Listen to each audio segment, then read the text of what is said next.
Notre prochain intervenant est M. Pierre Blanchet, qui est président de Idénergie. Merci, bonjour à tous. Donc, oui, mon nom est Pierre Blanchet, président de l'entreprise Idénergie, qui développe des hydroliennes domestiques pour les particuliers. J'ai amené aujourd'hui mes deux associés. À ma gauche, M. Gilles Trottier et Denis Bastien à ma droite. Donc, je voudrais commencer par vous présenter un petit peu notre compagnie par un court vidéo de 2 minutes. Et puis ensuite, je vais discuter des enjeux législatifs et de la commercialisation au Québec de notre produit. Donc, on vous remercie.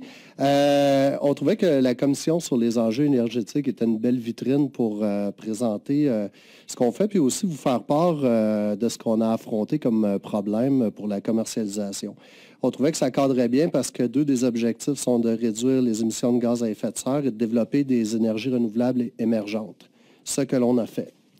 Donc, ça fait 3 ans qu'Idénergie existe. On est passé par plusieurs prototypes et je dois dire qu'au Québec, pour le développement technologique, on a des leviers qui fonctionnent, ça va bien. On a pu naviguer le bateau jusqu'au prototype commercial.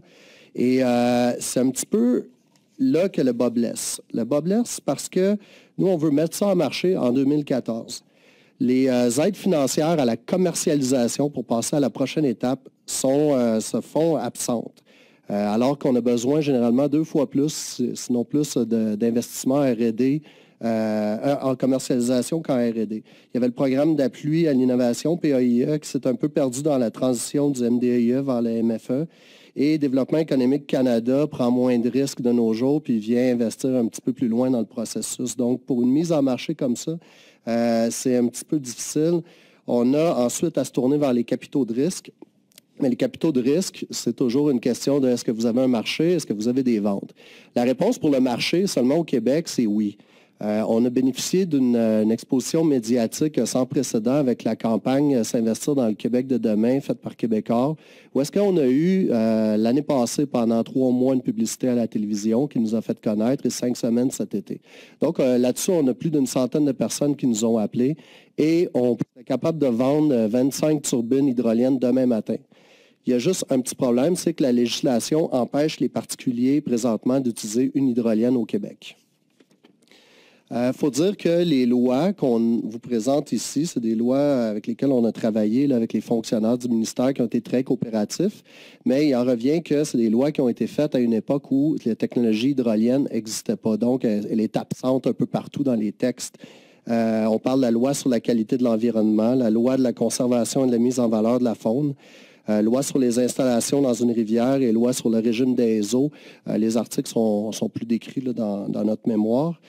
Donc, beaucoup de lois sur la protection de l'environnement qui le protègent tellement bien qu'à un moment donné, elles vont au-delà, à l'encontre de leur objectif. Je vous donne un petit exemple. J'ai M. Leclerc, par exemple, qui aurait un chalet dans le coin de Passé-Mont-Laurier qui vient de se construire, pas loin d'une rivière, puis qui chercherait à alimenter sa maison en énergie. Donc, il va appeler Hydro-Québec, puis il va découvrir que faire venir une ligne d'Hydro-Québec à son chalet, ça va coûter plus que 50 000 $ par kilomètre. Donc, c'est pas long qu'il va se tourner vers d'autres sources d'énergie. Là, il va regarder, il y a des panneaux solaires qui existent, il y a des éoliennes qui existent, mais sur son terrain, il y a des beaux arbres qui diminuent l'ensoleillement. Les arbres aussi diminuent le vent, il ne peut pas utiliser une éolienne. Et là, il apprend qu'Idénergie existe. Puis là, il hésite entre une hydrolienne ou une génératrice à essence. Là, il se dit, bon, j'ai une petite fibre green, je vais m'en aller vers l'hydrolienne, je vais essayer. Et puis très tôt dans le processus, il découvre qu'il a besoin d'un permis de la municipalité, de la MRC, de Transport Canada, de Pêche et Océan Canada, du ministre des Ressources naturelles et le ministre du Développement durable, de l'Environnement, de la Faune et des Parcs, à laquelle il doit faire une demande d'information phonique et ça devient un processus très compliqué. Donc, c'est pas long que M. Leclerc va aller chez Canadian Tire, s'acheter une génératrice à essence et le problème est réglé. Et c'est ça à quoi on a à faire face. Je vous rappelle qu'une génératrice pollue et détruit l'environnement avec des émanations de CO2 puis qu'on n'a toujours pas besoin de permis pour s'en procurer une. Donc, en ce moment, dans le monde, il y a plus que 100 projets en hydrolienne de toute taille, des petites comme la nôtre, comme des gigantesques. Ça n'a pas été long aux États-Unis, par exemple, qu'ils ont compris que c'était une énergie de l'avenir. Et puis, la FERC, la Federal Energy Regulatory Commission, a compris qu'il fallait simplifier le processus pour les développeurs d'énergie renouvelable pour leur permettre d'atteindre le marché le plus vite possible. Donc, par exemple, si je veux faire le même développement hydrolien aux États-Unis, je n'aurai pas plus besoin qu'un ou deux permis et tous les processus sont simplifiés. Nous, ce que ça fait au Québec, c'est que c'est pas long, si ça continue comme ça, qu'on va devoir s'exporter. Ce serait bien qu'on puisse se développer ici parce que le Québec, avec les subventions, a investi dans ces technologies-là. C'est notre terre natale, puis on aimerait ça se développer ici en premier. Et c'est pas tout. Pour une entreprise technologique, c'est toujours une bonne idée d'être près de ses premiers produits pour être capable d'intervenir s'il y a des petits changements à faire, tout ça.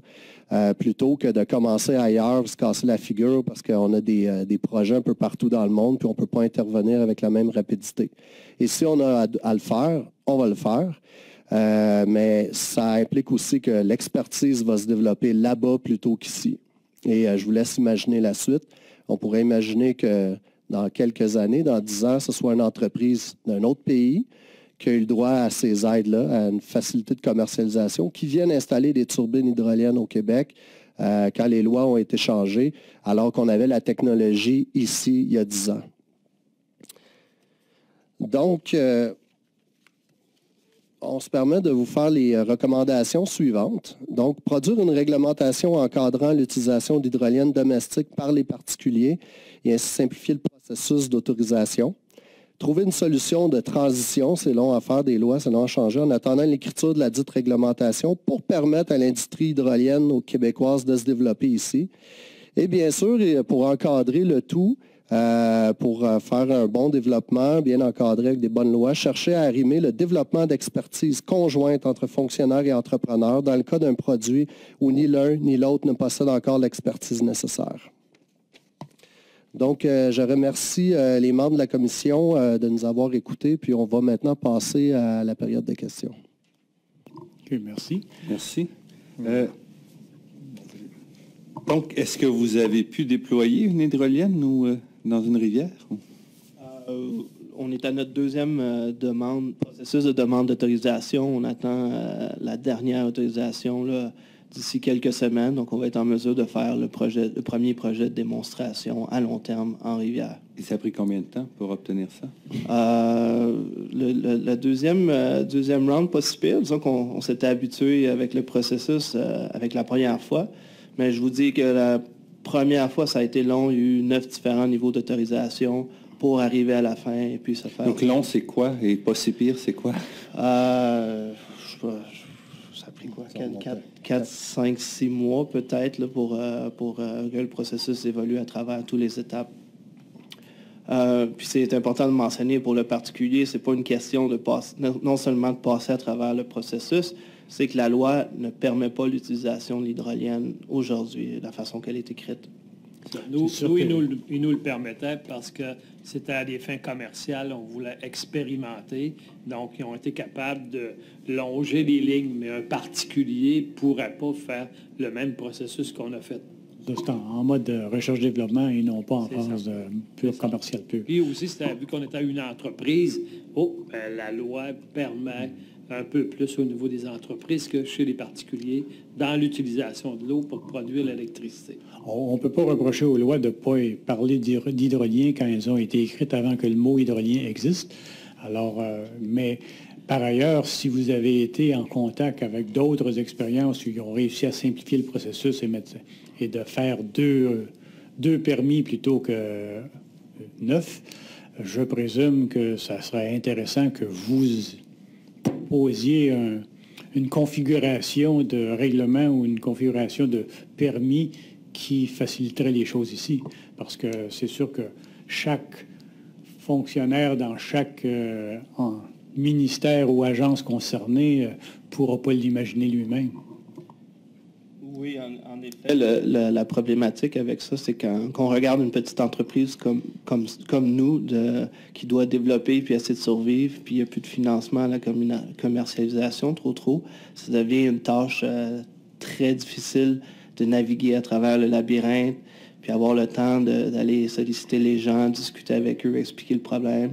Et puis, dans des lois qui sont difficiles pour nous de bien comprendre et puis de bien naviguer à travers. Donc, je pense que ça prend une implication un peu comme aux États-Unis où on voit le potentiel et on ne demande pas à un entrepreneur individuellement de d'ouvrir le marché. Il faudrait que ça vienne de voir le potentiel et puis qu'il y ait une volonté collective d'aller ouvrir ce marché-là. J'ai une autre question sur est-ce qu'il n'y a pas des problèmes, enfin, d'autres intervenants qui sont venus en parler un peu d'hydrolien, pas forcément les plus petites, mais c'est la même problématique technique, là. Certains ont dit oui, mais c'est pas nécessairement fiable. Il y a du gel, parfois il y a des périodes d'étiage dans les petits ruisseaux, rivières. Il y a toutes sortes de contraintes où on est en expérimentation, de sorte que c'est pas forcément toujours prévisible. J'aimerais vous entendre là-dessus. Bien, il y a plusieurs prototypes là, en ce moment, il y a plusieurs projets. Nous, avec notre générateur sans arbre, on a une technologie révolutionnaire qui permet de limiter l'intrusion d'eau à l'intérieur. Déjà, ça limite des problèmes. Et puis, on a travaillé au niveau de l'électronique de puissance, à avoir un contrôle moteur qui est à l'intérieur de la cage du générateur. Et puis, pour l'usager, tous les processus électriques ont été simplifiés. Donc, c'est un projet, c'est un produit pour monsieur et madame tout le monde qu'on développe. Donc, on a beaucoup travaillé à faire une machine qui était simple. Maintenant, pour ce qui est du gel, tout ça, ça dépend de l'usager, ça dépend du site. Il y a beaucoup de chalets, par exemple, au Québec, qui vont être 3 saisons seulement, qui ne vont pas avoir besoin de l'hydrolienne en hiver. Ça dépend vraiment de la situation. Est-ce qu'il y a eu les tests phoniques, j'imagine? Parce que quand on voit les pales qui tournent de même, on peut imaginer que les poissons vont se transformer en saucissons. Mais, oui, c'est normal que vous ayez cette crainte-là. Denis, tu vas répondre? Oui, il y a eu des études encore aux États-Unis parce qu'ils ont vu le potentiel de cette technologie-là. Ils ont pris des turbines de dimensions semblables à ce que vous avez vu, et puis ils ont mis ça dans un tunnel d'eau, puis ils ont évalué l'impact sur les poissons. Donc, au début, ils ont pris une sortie de poissons qui était peut-être à la même distance qu'on est présentement, et puis ils se sont rendus compte que tous les poissons évitaient la turbine parce qu'ils pouvaient détecter la turbulence. Là, ils voulaient savoir, mais qu'est-ce qui arrive quand ils passent dans la turbine? Donc, il a fallu qu'ils rapprochent la sortie de poisson à peu près à 25 cm de la turbine. Puis encore à ce moment-là, il y avait à peu près 80 des poissons qui faisaient le tour de la turbine. Puis pour les 20 qui passaient, mais il n'y avait pas de dommages. Donc les résultats étaient les mêmes pour les tests de contrôle et puis pour l'évaluation avec les poissons. Donc à ce stade-ci, à la vitesse de rotation de ces turbines-là, comparée à peu près 100-200 rotations par minute, comparé au moteur de bateaux qui tournent à plus de 2 à 3 000 rotations par minute dans nos rivières, l'hydrolienne ne semble pas un danger, puis c'est ce que ça avait démontré dans ce contexte-là. Je voudrais ajouter aussi, il faut faire attention, on a tendance à voir tourner une turbine comme si c'était l'élément motrice qui la faisait tourner, mais c'est l'eau qui la fait tourner, donc il y a une répulsion d'eau devant l'hydrolienne qui fait que le poisson, lui, est aussi dévié en partie. Nous, on voit tourner ça, on dit un moteur, ça tire sur l'eau, ça ne tire pas sur l'eau, l'eau s'accote dedans comme dans une roche. Le poisson, les rivières, les roches, ils ont appris à cohabiter.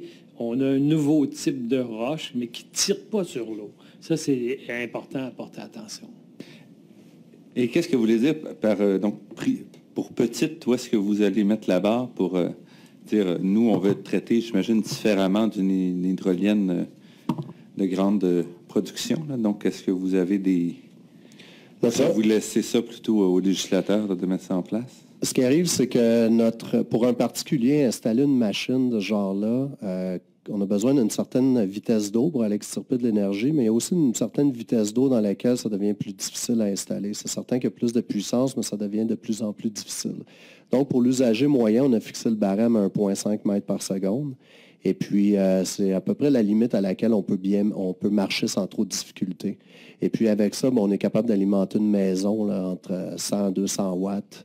24 heures sur 24. Donc, ça place notre technologie pour relativement un peu d'espace, quelque chose qui produit beaucoup d'énergie par jour. Donc, on parle 2,4 kWh par jour, c'est en masse pour une résidence isolée. Et puis, si la rivière va plus vite, on peut monter jusqu'à 6 kWh. 6 kWh par jour. Il y a une délimitation naturelle là, dans votre question, c'est-à-dire il y a des turbines qui alimentent des résidences, c'est tout. Et puis, il y a un moment donné où on parle de lancer le courant produit dans le réseau. Donc, ça, il y a déjà une délimitation naturelle à ce stade-là. Okay. Merci. Merci beaucoup.